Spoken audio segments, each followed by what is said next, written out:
Okay, I'm delighted again to be joined by another Froome player, Chris Peck. How are you doing? Hi Scott, how's it going? Um, well, not as good as usual, I would say.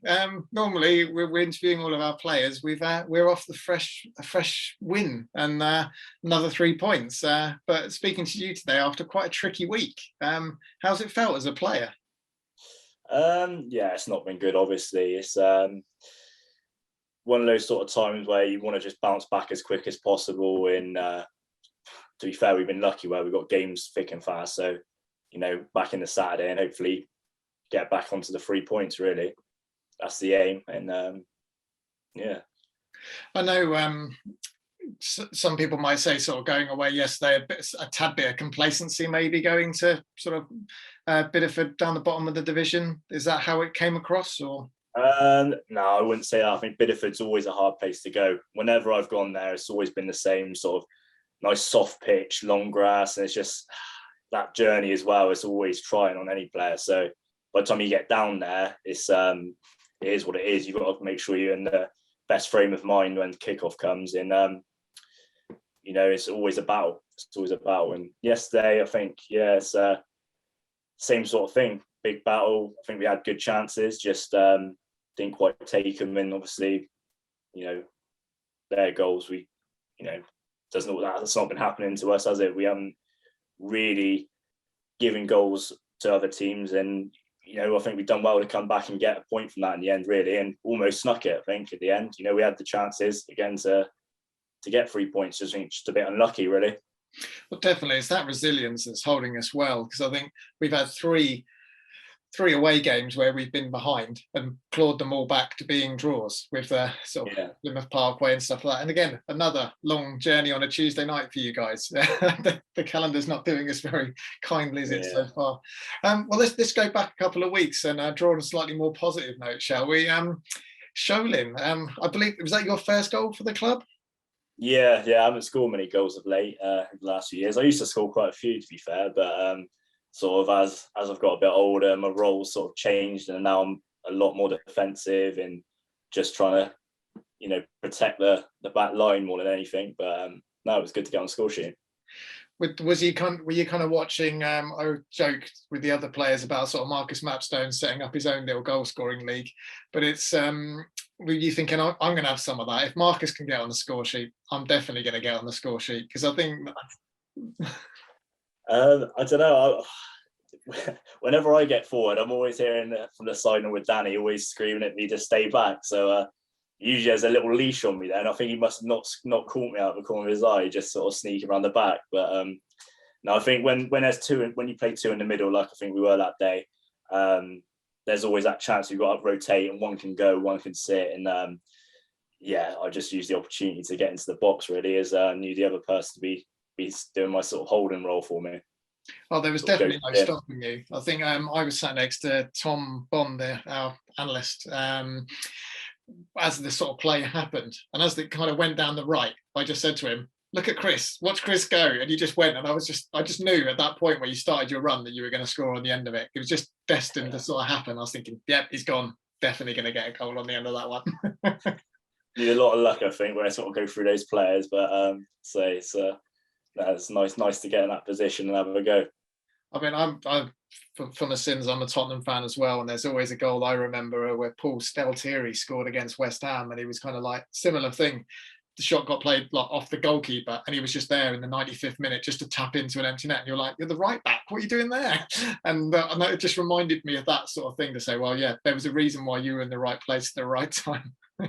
But this weekend, we've got Mangotsfield, club that you obviously joined us from. So I know you had a short stint there with injury and sort of getting yourself back into the side. How does it feel coming up against them? So I enjoyed my time there, really, as short as it was. With Pricey and Simmer was there at the same time. And it wasn't the best of starts, but then towards the end of the season we got a good rhythm going, and we played some good football by the end of it, and it was quite enjoyable. Yeah, because they've got Kane's brother Kai there now, so a bit of a family affair on Saturday, and they've got 2 wins out of 3, starting to pick up again. So again, won't be another easy game. No, say Kai's always scored goals wherever he's gone, so he's always going to be a handful for us to deal with. But I'm sure we'll do fine there. And it's Mangotsfield, they've always got a lot of energy as well with the young lads they've always got playing for them. So it'd be a tough match, every game in this league is. But at home we've got a bit of a fortress going on, so they've got a lot to look forward to as well coming to our place.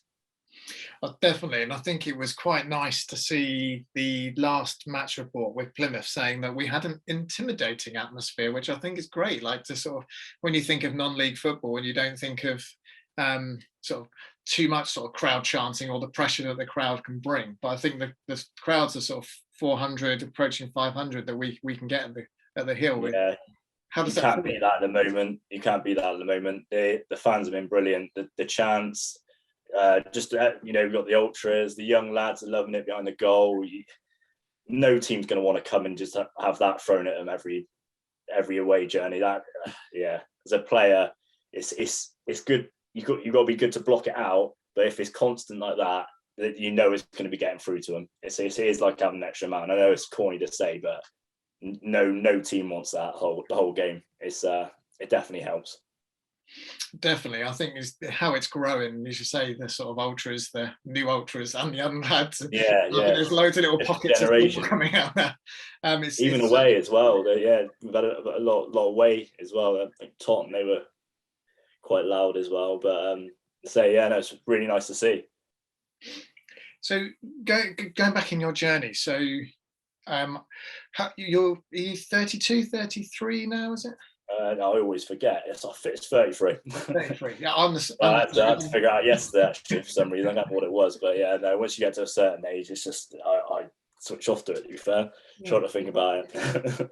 So if we step back a little bit, one of the things we always like to discuss players when first time speaking to them is about your sort of journey getting into football. So how did it start as your sort of like 16, 17-year-old self? How did you end up at Frome? Back then I was sort of playing. I played for Oldham under 18s, I think it was, and basically just playing sort of Saturday men's football, just in it wouldn't even county. It was like a pub league sort of thing. So I got into men's football quite quickly, which made me sort of adapt in Harlem, I guess, pretty quickly. And and then moved on to Oldham first team and had a season and a half, 2 seasons there, and I learned quite a lot of that sort of, you have to grow up quick when you're young, coming into men's football and that sort of level. As a few of our lads would have found out over the last couple of years, it's it is tough, but and then went from there to Welton, which had a really enjoyable time now. And then Bradford with Danny, and then to Mangotsfield, and then to Frome. So as you kind of reach what we would say the sort of more twilight years of your football career, is it looking at sort of maintaining yourself at Frome, or is it looking to sort of say, well, how many seasons do I carry on in this sort of thing? We spoke to a few other players, and it's kind of like life kicks in as well. It's sort of finding that balance. Yeah, no, I haven't really had that up till now. Really, I've just sort of got a family of my own on the way now, and so that's starting to kick in. But I think for me, it's always going to be how long my legs last. And I've always been a player that sort of got around the pitch, and it definitely gets harder, that's for sure. But it's just I think I'll know when it's time. At the moment, I think I've got a lot of life still left in me for football, but only time can tell with that, I suppose. It is tough. Monday, was it Saturday, Wednesday? We've had that for the last 2 months, and you get to a point now, and your body is finding it hard to recover. But that is what it is. You've got to do everything you can and get ready for the next game. So when we last spoke for the program, which was about 2 years ago, to be honest, in the match, you said that one part of your pre-match routine was sweets and a can of Monster. Like, so I've got you Yeah, going. that's not changed. I need as Is that- much energy as I can. Yeah, no, that's not changed. I've tweaked it a little bit. I make sure I get a bit of pasta in and things like that. But yeah, no, it's much sugar and energy as I can to keep me going. I was going to say, is that what's getting you through these last few weeks? It'll just be kind of like turn around and you're like, yeah, I've got shares in Monster now. Yeah, no, it's one of them things that you got to make sure you have certain things with you, and even the sweets. Just it helps. I don't know why. Maybe it's a psychological thing, but yeah, no, definitely. Is there any other players that have got kind of any odd rituals or anything like that that go on in the dressing room? Obviously, T loves his ravioli. Lets everyone know about that quite frequently. I don't know. It's the same sort of things. You see a lot of players love a kind of like Red Bull, Monster. You know, that's a pretty standard thing. Joe's got a weird one with pasta. He's got a big. Well, he had a massive crate of pasta yesterday in the services when we stopped. It has to be at a certain time before, and very regimented and very exact. And yeah, no, I don't think there's any other ones which are that mental. I think I've just got that big picture of Joe eating like a bucket of pasta now. It's like Oh, it's huge. I can believe it. It's like a shoebox full of pasta, and just put it in the microwave and wolfed it down. I think I couldn't carry that around me on a football pitch, but fair play to him. That's another thing as well. He's got a pint of fruit juice with him as well, and he's getting that down. I don't know. He must have figured out somewhere, but he certainly doesn't look like he's carrying extra weight around the football pitch. So maybe I'm missing something there. Yeah, imagine how quick he would be if he wasn't weighed down, eh? Well, Chris, as we sort of go into the rest of the season, obviously we know that we've got a few more games. The season's very much changed in terms of the weather. We've gone from what seemed to be like sort of beautiful hot days 3 weeks ago to now being sort of cold away days in the dark.